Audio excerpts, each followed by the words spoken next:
വയനാട് ദുരന്തത്തിന്റെ അടിസ്ഥാനത്തിലുള്ള ഫണ്ട് ശേഖരണം നിയന്ത്രിക്കണമെന്നാവശ്യപ്പെട്ട് ഹൈക്കോടതിയിൽ പൊതു താൽപര്യ ഹർജി.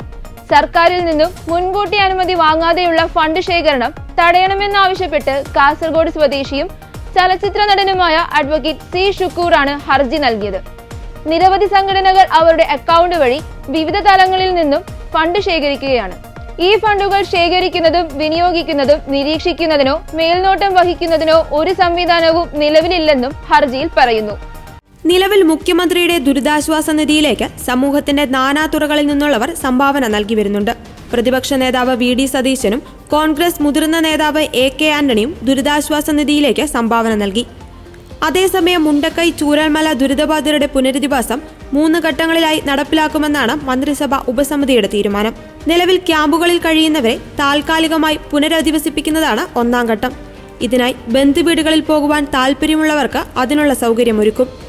മറ്റുള്ളവരെ താമസിപ്പിക്കുന്നതിനായി വാടക വീടുകളോ മറ്റ് സൗകര്യങ്ങളോ സർക്കാർ ചെലവിൽ കണ്ടെത്തി നൽകും. വിപുലമായ പദ്ധതിക്ക് രൂപം നൽകിയതായി റവന്യൂ മന്ത്രി കെ രാജൻ വാർത്താസമ്മേളനത്തിൽ അറിയിച്ചു. സർക്കാർ സംവിധാനങ്ങളുടെ നിയന്ത്രണത്തിലുള്ള കെട്ടിടങ്ങളും സൗകര്യങ്ങളും ഇതിനായി ഉപയോഗപ്പെടുത്തും. ഈ ഘട്ടത്തിൽ താൽക്കാലികമായി പുനരധിവസിക്കപ്പെട്ടവർക്ക് ആവശ്യമായ സൗകര്യങ്ങൾ ഒരുക്കുന്നതിനായി പ്രത്യേക ടീമിനെ നിയോഗിക്കും. സ്ഥിരം വീടുകളിലേക്ക് മാറ്റുന്നതിനു മുമ്പുള്ള ഇടക്കാല ട്രാൻസിറ്റ് ഹോം സംവിധാനമാണ് 2ാം ഘട്ടത്തിൽ നടപ്പിലാക്കുക. ഇതിനായി അനുയോജ്യമായ സ്ഥലങ്ങൾ കണ്ടെത്തി ഫ്രീഫാബ് സാങ്കേതിക വിദ്യയിലുള്ള സംവിധാനങ്ങൾ ഒരുക്കും. സമ്പൂർണ്ണ പുനരധിവാസത്തിന്റെ ഭാഗമായുള്ള എല്ലാ സൗകര്യങ്ങളോടും കൂടിയ ടൗൺഷിപ്പ് പദ്ധതി 3ാം ഘട്ടത്തിലാണ് നടപ്പിലാക്കുകയെന്നും മന്ത്രി അറിയിച്ചു.